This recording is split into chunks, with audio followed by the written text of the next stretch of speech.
Ένα τελευταίο πράγμα που θα πρέπει να ρυθμίσουμε στον ιστότοπό μας είναι ο τρόπος που θα έχουν πρόσβαση οι επισκέπτες σε αυτόν.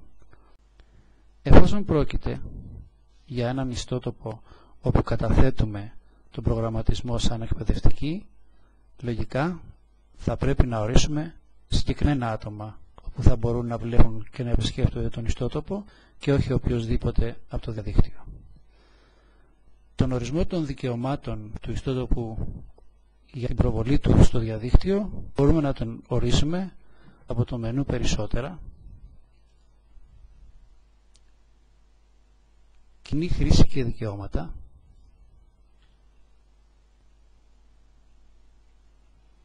βλέπουμε ότι εξ ορισμού ο ιστότοπος είναι δημόσιος στον ιστό και οποιοσδήποτε χρήστης έχει τη δυνατότητα έβρεσης και προβολής. Αυτό στη δική μας περίπτωση δεν βολεύει και γι' αυτό θα το αλλάξουμε. Πατάμε αλλαγή και επιλέγουμε κάποια από τις δύο πιο κάτω περιπτώσεις.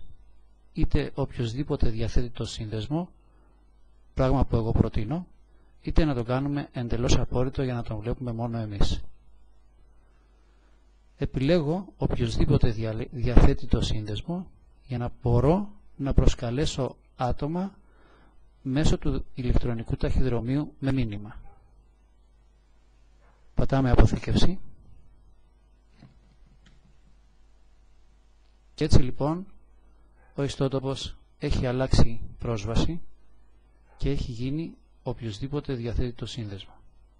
Μπορούμε τώρα να μοιράσουμε το σύνδεσμο σε όσους χρήστες εμείς επιθυμούμε μέσω για παράδειγμα του ηλεκτρονικού ταχυδρομείου. Πατάμε στο εικονίδιο του Gmail εφόσον είμαστε συνδεδεμένοι.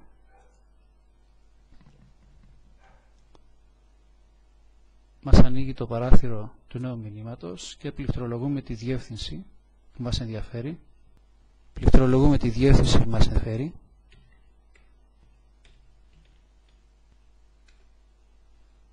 Δίνουμε έναν τίτλο.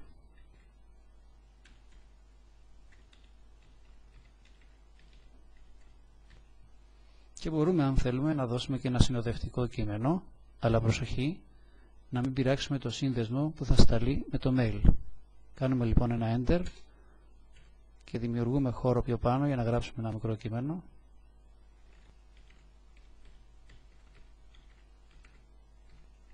Συνήθως επεξηγηματικό.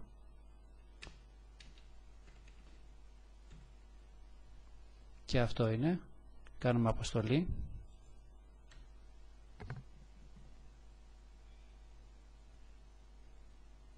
Και ο χρήστης που θα λάβει το μήνυμα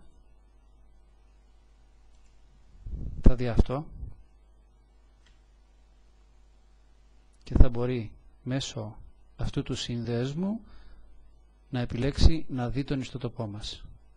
Και μόνο όμως ο συγκεκριμένος χρήστης που του έχουμε στείλει εμείς το μήνυμα από το ηλεκτρονικό ταχυδρομείο.